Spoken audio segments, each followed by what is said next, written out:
Something spending more time on site recently has reminded me of is what goes on between a decision being made in the boardroom and that decision eventually reaching the people who are actually doing the work.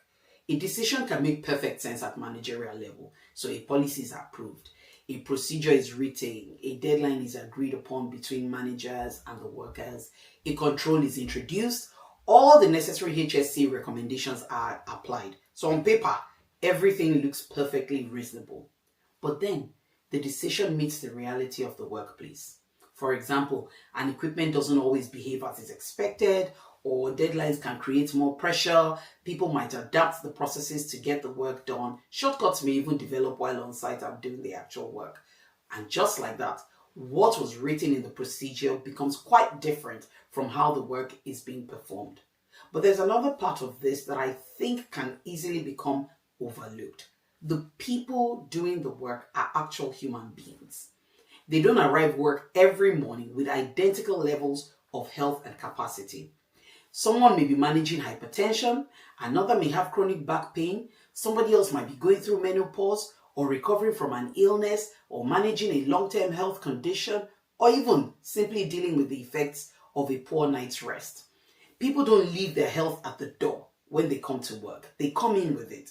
And equally, they don't necessarily leave the effects of their work behind when they go home. They go home with it.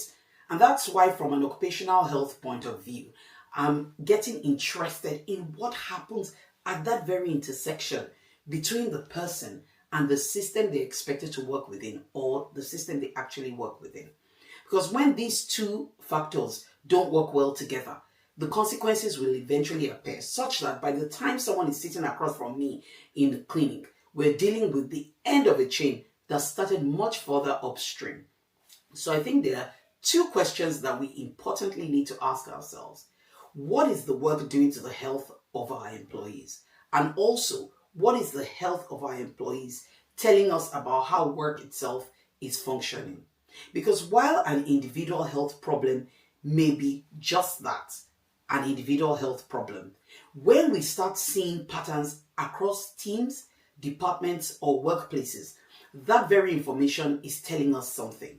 I've increasingly become interested in how organizations can get better at seeing what is actually happening, understanding what it means for the health and performance of their teams, acting on it, and then learning whether those actions genuinely improve anything, simply because information needs to travel in both directions, from the boardroom to the worksite, and just as importantly, from the reality of the worksite back to the decisions being made in the boardroom.